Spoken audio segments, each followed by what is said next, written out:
Hello, my name is Alex White. I'm here to teach you how to make a handmade or fresh pumpernickel bread. I got my rye flour from Maine Grains in Skowhegan, Maine. It's 100% organic and it's pretty fine. If you want to take a look, I'll show you later.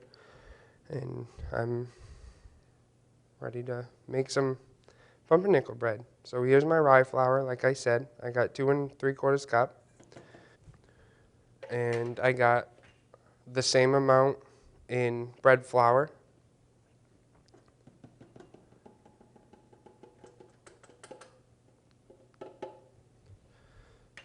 And then I got some caraway seed that I'm going to put in, and I'm going to turn on my mixer just to get these circling around a little bit.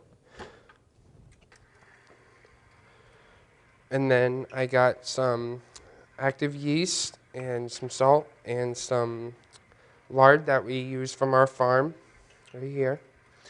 And I also have molasses. The molasses gives it the brown color that you will see at the end.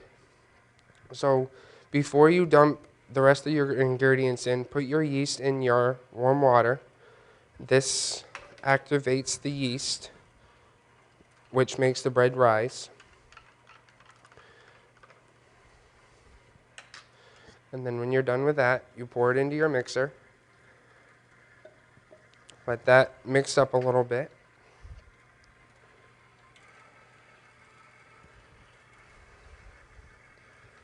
And then once it starts to form like a doughy bread type, you can add your lard and your salt and your molasses.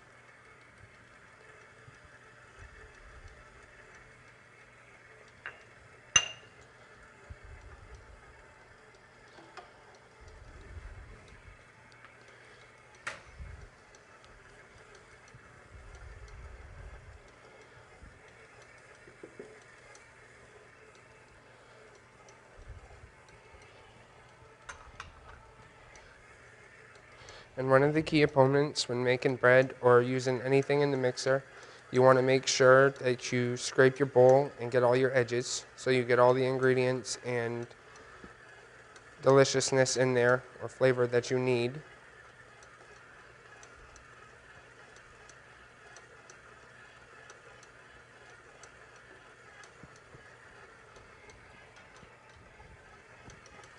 So you stop your mixer,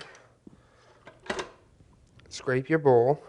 Always stop your mixer when you scrape because it could be very dangerous if you don't. Just make sure you get all your ingredients worked in really well.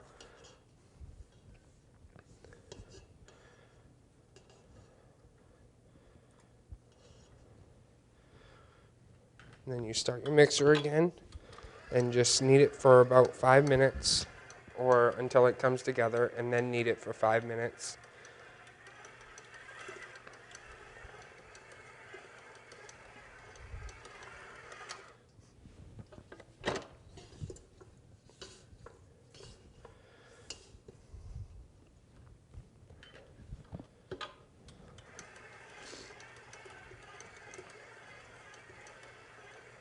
And as it starts to mix, it slowly forms a ball, and it develops window pane that causes it to be elastically and makes it airy.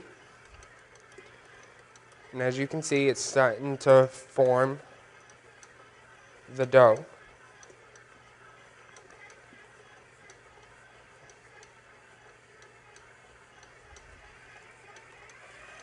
You might have to turn it up a little bit to get it to fully develop the dough ball that you want.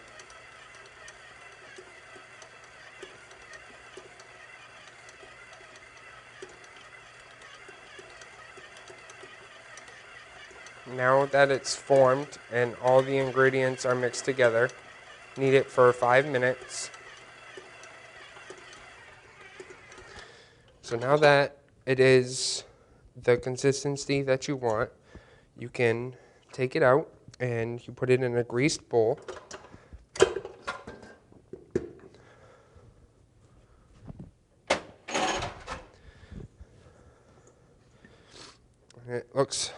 pretty good, pretty tasty. And just kind of roll it into some form of a bun type shape so it looks kind of like this. Once you put it in the bowl, flip it over so the top gets a little greasy from the greased bowl. And then you cover it nice and tight.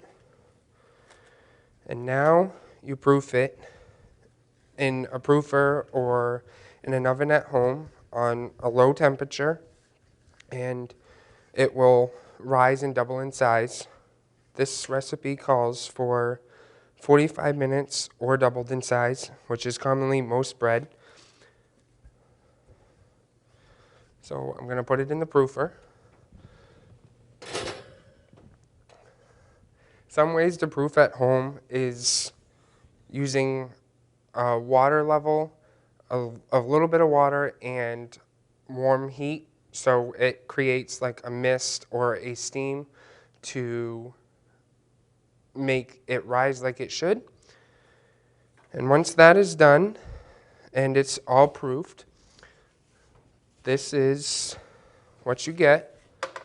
And how I got to this shape is once I proofed it a second time, I had cut it in half and formed it so it's kind of like an oval and it looks like a loaf of bread. And this is what it looks like. You just roll it around, you get it all into one bowl, one ball, and then you cut it in half and you just roll it and hand knead it in so it looks like an oval type shape. And this is the final product. So once this step is done, you can cook it at 375 for 35 minutes, and it comes out, when it's done, it should be hollow or temp at 210. One way you can do this is sticking a thermometer in the middle of the bread, and it will tell you what the temperature is, the internal temperature, and it should be 210. If it's not done.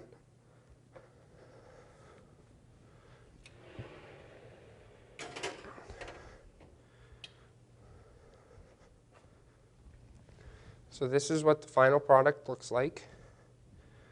And when you get this final product, it's a beautiful, heavy, yeasted bun dough.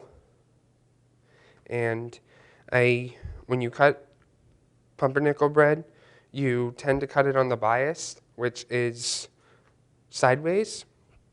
And because when you do this, it looks better. When you cut it, you can use it better on a sandwich or a Reuben, whatever your choice of sandwich if you like pumpernickel bread. I always prefer fresher is better. If you make it, it's good. If you don't make it, it's not so good. And cut it thin, the best you can.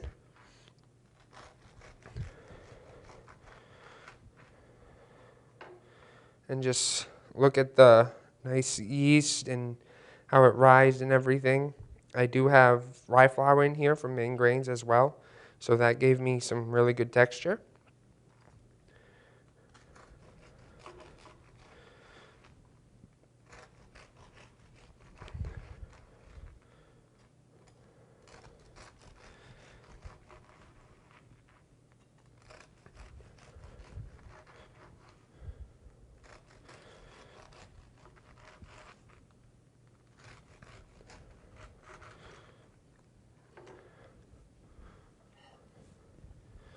And when it's finished, put it on a nice plate. And the cool thing about a bias is when you cut it on the bias, you can fan it out and it looks better than just laying it on the plate. And when you cut on the bias, you can fan it out so it lays against it. You use the bread and it lays against its own weight, and it looks like a beautiful loaf of bread.